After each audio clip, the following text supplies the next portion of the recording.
Hey y'all, it's Heather. Sorry it's been so long since my last video. It's just been super crazy. I've really been thinking more about doing more videos lately, so I really wanted to make sure I set aside some time to do a video. I've kind of been brainstorming some ideas for things that I can do now that I'm no longer a nursing student. I feel like when you're in nursing school, it's a lot easier to make videos because you kind of have something you can always talk about. You're going through all these new experiences and everything. And so now that I've been graduated from my RN program for over a year now, it's been harder for me to think about what I can do um, video wise. But I kind of, like I said, brainstormed a few ideas. And I did that video of a day in the life of a long-term care slash nursing home nurse, and it seemed like a lot of people really liked it. So I was thinking about kind of doing the same thing now that I've been working as a med-surg tele nurse for just about a year now. It'll be a year on June 23rd, so that's pretty crazy. So yeah, I guess I'll just go ahead and get into it. So I work on a med-surg floor, and I'm in Texas. And so we also do some telemetry on our floor as well.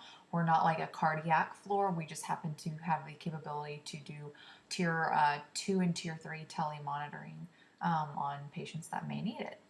So that's interesting, adds a little bit of, extra knowledge to our care and gives us another, variety of type of patients that we can take. So speaking of the types of patients we take pretty much everything. I work at one of the smaller hospitals here in Austin, and we are the only med-surg floor in our hospital, whereas some of the other hospitals, they have designated like pulmonary renal floor, a cardiac floor, oncology floor, just a basic med-surg floor, but we are the only one at that hospital, so we get everything. Typical patient assignment can be room 1 is cellulitis, room 2 is chest pain going down for a stress test, room 3 just had an RIF of their hip or a total knee replacement. Room 4 could be somebody who's here for altered mental status.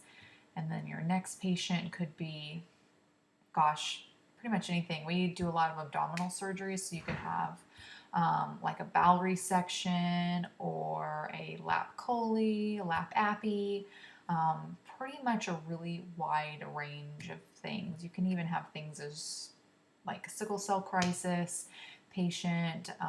You can get somebody in there who's been having strange migraines, alcohol withdrawal, um, pretty much a wide rainbow variety of things. So it makes our floor very interesting, but it also can be a little bit challenging sometimes because you do have such a wide range of patients that you're caring for, and you're not getting the same thing all the time, so you don't have the ability to really become what I would call like an expert in something. Whereas if you work on like just an ortho floor, you are an expert with ortho patients. You know exactly, what they need to be doing, exactly how to manage people's pain, what to expect, things like that. Where with us, I can sometimes go a couple weeks without having an ortho patient. Not that we don't have ortho patients all the time, because we do. It's just we have such a wide variety of other patients. Your day can just vary so much, and so like I said, you just kind of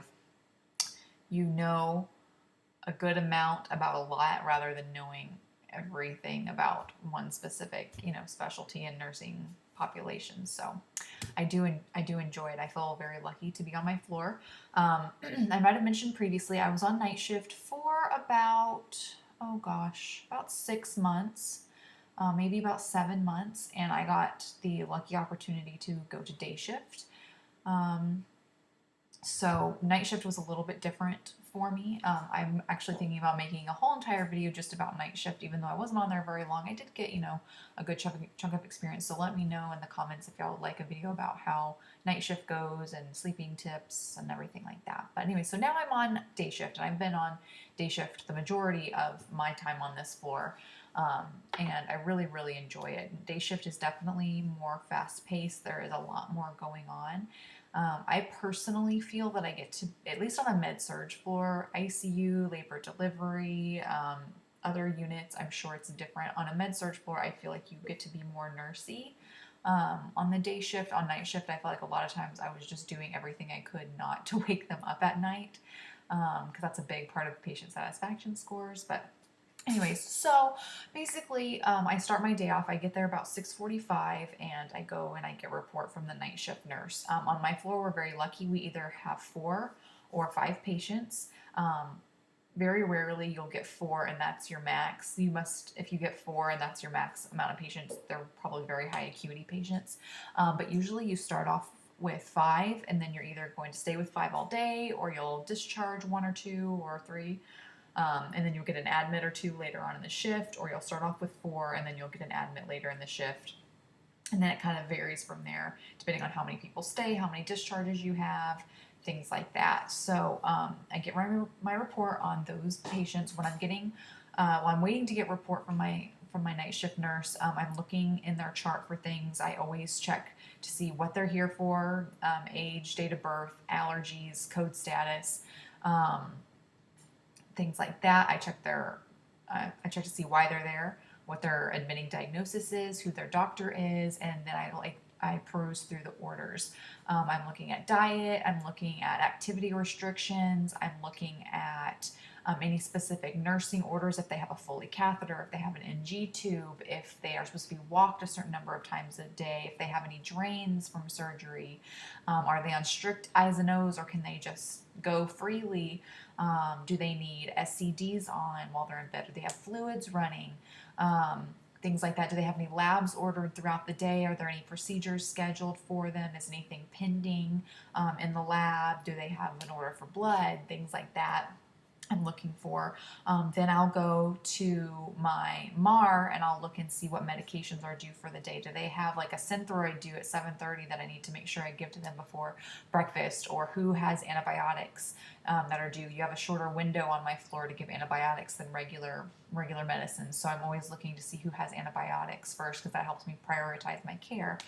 I'm looking to see when the last time they got their pain medicine was, if they're on any kind of pain medicine. So that way I can try to have their pain medicine ready and available to them whenever it's due, even though it's PRN. I'm looking to see, like I said, if they've got fluids running. When was the last time the bag was hung? Do I need to get another bag ready to be hung before I go in the room? Are they on any kind of sliding scale, electrolytes, potassium, magnesium, things like that? After I look at their meds and see what they've got due for the day, then I'll go over to my flow sheets, which has all of our diagnostic and lab results. I'm looking at their lab results: white blood cell count, hemoglobin, potassium, sodium levels. Kind of varies from there depending. If it's a chest pain, I'm looking at their cardiac enzymes. Have they been negative? Do they need another set later in the day? Things like that. Just kind of depends on the patient. If they had surgery, I'll be looking for pre and post lab results from that. I'll be looking for diagnostic results if they had a CT or a chest x-ray. I also like to read the H&P if I have time, just really really quickly skim it and just see kind of, what's been going on with the patient. If I've been there the day before and it's a patient I know, or I wasn't there for a couple days and I'm getting the patient back again, I always like to read through the progress notes that the doctor puts in, just to see what the plan is, what has been going on the past couple days, things like that. After that, I try to always look at the vital signs and see what their vital signs have been. I don't always get to that point before the nurse starts giving me a report, but I do like to see what the vital signs have been overnight and everything, especially if there's anything for concern, if they had a fever or some bradycardia or some hypertension, things like that. So then I get a report from my nurse. They kind of go over things that I've looked at. I ask clarifying questions if I'm not sure why something's ordered this way or things like that. We kind of go through things together. Ideally, we do report at the bedside when you're coming in at 6:45, 7 a.m. It's sometimes hard to do because people are asleep. They'd like to sleep more. So if a patient's awake, we'll go into the room and do bedside report. If they're not, then we just kind of do it outside the room. I like to do some version of a bedside report just because it's so nice to be able to go into your patient's room. First thing in the shift, you see them, they're alive, they're breathing, and then you don't have to worry about if something else happens. Oh my gosh, I didn't see my patient yet this morning. So big supporter of doing bedside report, or at least a nurse to patient to other nurse handoff, if that makes sense. So after I've gotten a report, I prioritize my care based on who my patients are, what their diagnosis is, and what they've got going on for the day. So I'll see, for instance, the other day I had a person who had come in with, they had laryngeal cancer, and they had had some laryngeal edema. That was obviously bingo, my first prioritizing, patient right there. So I just kind of prioritize based on what's going on with the patient. So after I meet them, I update what we have a care board. I update that. I put my name, my extension number on there, the date. I try to update them with what the plan is, what my understanding of the plan is so far, so they know what's going on through the day, especially if they're like a post-op patient. Today, the plan is you're going to get some more, IV antibiotics. We're going to work on managing your pain, and you got to get up and walk. I always try to reiterate that first thing in the morning so there's no surprises later on. I update the plan. I ask about pain. I try to ask what their goal is for the day. We call it what's most important for you. And then I let them know that I'll be their nurse throughout the day. I just try to keep them as updated as possible. There's a lot of apprehension and stuff with being in the hospital, so I just want them to feel comfortable. I do an assessment with them. I kind of follow the same flow for every patient, and then I tweak it or add things based on what their specific diagnosis is. And so I do my assessment. I try to give meds at the same time as my assessment if I can. It doesn't always happen that way. It just kind of depends on what meds they have, when they're due, things like that. So if I didn't already give them their meds with their assessment, then I'll go back after I've done my assessment and give people's meds. I try to give people's meds with breakfast sometimes too, depending on what they're getting, just because it's nice to have a little bit of food in your stomach with some of the meds that you give. I try to chart my assessments after every patient. So I'll go in, I'll see them, I'll assess them, and then right then and there, I try to do my assessment, and then I'll go on to the next patient. I had this thing for a little while where I would try to do all my assessments, and then I would go chart. I would get really behind when I did that, and I would forget what I had assessed. I would be like, did Mrs. Jones have the crackles in the lungs, or was that Mr. Johnson? So sometimes, when you're doing things, you have to kind of tweak things and see how they work for you. And I found that I really need to do my assessment and then immediately chart it, so that way I don't get details confused and I can stay on track, because then I know, okay, I haven't seen Mr. Jones yet, and I also still need to do his assessment, rather than being like, I know I saw Mr. Jones, but it's noon and I still haven't charted his assessment. That's not good. So yeah, after I chart my assessments and see all my patients, then I kind of catch up on some miscellaneous charting. We have to chart things like education that we give to our patients. If anybody is a fall risk or risk of skin breakdown, we have to do this extra charting in the care plan, and I get that all updated. That kind of takes some time.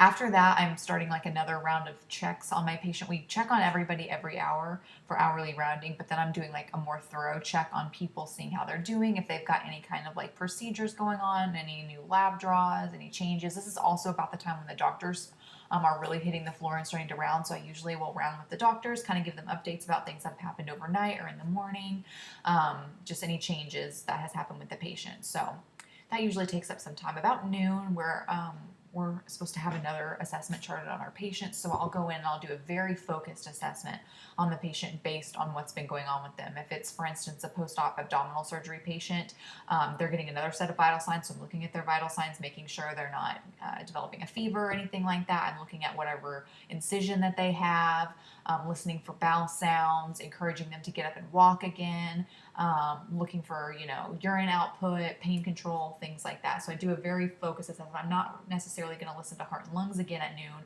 unless they were having some shortness of breath or they weren't getting up and walking, and I noticed that their, lung sounds were kind of diminished, things like that. I would really just do, like I said, a very focused assessment based on any abnormalities that I found earlier in the day.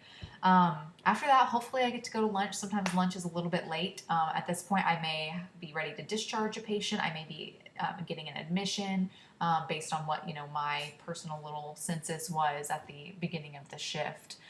So after that, I'm giving more meds if they're due throughout the day. If lunch is, coming by and people need insulin, I'm giving insulin, things like that. I'm trying to help out other nurses as well, see if they need help relieving other nurses for lunch. We try to relieve each other so we can all go to lunch and feel, safe that our patients are having another nurse looking out for them. Also throughout the day, some random things. If I have a patient that's on telemetry monitoring, I'm reading their strips twice a shift at 7 a.m. and 3 p.m.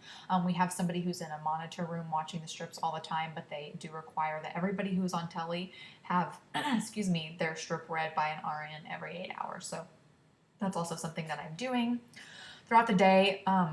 Something that they don't really teach you in nursing school that you have to do is you're constantly collaborating with other disciplines. My phone is constantly ringing, and I'm also constantly making outgoing calls to pharmacy, lab, case management, social work, dietary. I'm getting calls from other like places. If somebody's getting sent home with home health, that home health company might call me. Family members are calling me. I'm talking to family members in person. I'm talking to pharmacy people in person.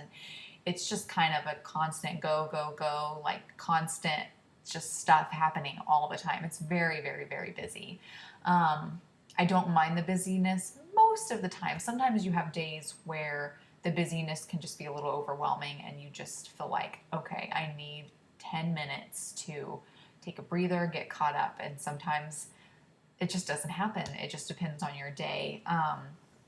So you're kind of, like I said, feeling all that throughout the day. At 4 o'clock, another focus assessment is due, giving more meds, Q8 hour antibiotics, more pain meds, I'm sure, or just random things like that. Continuing to assess and work with your patients, probably admitting or discharging a patient at this point. For sure. And then you kind of start to I would say about 5:36, dinner trays come on the floor, and that's when we really kind of start winding down, if you can, unless you've had a really hectic day.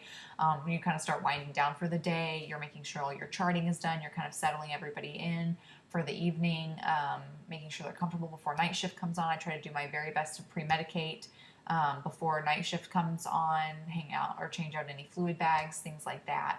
And then you're giving a report to your night shift nurse. And then if you're back the next day, you kind of do it all over again. So that's my experience on my med surg floor. I don't know how other floors vary. I'd be really interested to see some comments about how other people's experiences are.